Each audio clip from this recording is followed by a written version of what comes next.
I'm here at Sony's launch of their new summer Vaio range, and there's some pretty interesting models here, including the Vaio Pro 13, which you can see here. Now, it's actually claimed to be the world's lightest touch ultrabook. So it's incredibly light. If I pick it up, it only weighs 1.06 kilograms, which is about 30 grams lighter than a MacBook Air of the same screen size. Now, this one here is the 13-inch. You will be able to get it in 11-inch, but only directly from Sony. So the 13-inch will be available in stores.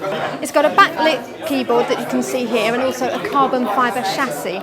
It'll also give you around 8 hours battery life with the built-in battery. You can buy an add-on to go with it if you want to. It'll be available with up to a Core i7 processor, and that will be Intel's latest 4th generation version. You'll also be able to get it with up to 512 gig solid state drive. That obviously keeps it nice and light because there's no disk drive in here. Now, those specs are pretty much the same as the Duo 13, which is also launched here, which you can see. Now, this particular model builds on the previous Duo 11, which we saw previously. Now, this Duo 13 only has a 9% larger footprint than the previous Duo 11, but you've got a much bigger screen, 30% bigger. The way they've done that is to reduce the bezel around the edge here. Now, another difference that you've got compared to the Duo 11 is that they've added a trackpad, which is really handy. You didn't have this before. And obviously you've got a slightly larger keyboard as well, making it easier to use if you're typing. Now, it's the convertibleness of this one that's so great. You can convert it into a tablet. You've got an 8 megapixel camera on the back, which you can see here. And you've also got your stylus, which you had before.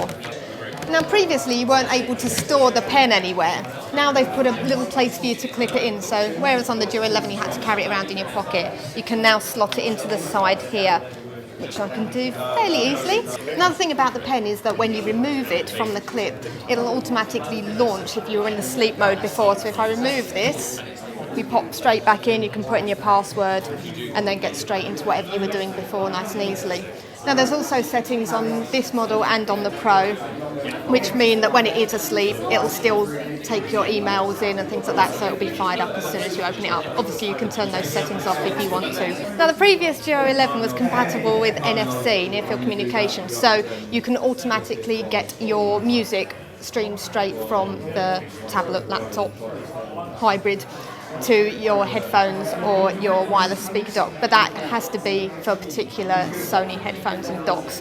That is also going to be available on the Pro and other models throughout the range that have been launched here. So that includes also the Fit E and the Fit, which are slightly cheaper models. Now, talking of price, this Duo 13 comes in at £1,300, whereas the Pro will be available from about £1,000, and that's with a Core i5 processor. Obviously a higher processor, a higher price. Now, if you want to find out more about these models and the Fit E, go to which.co.uk.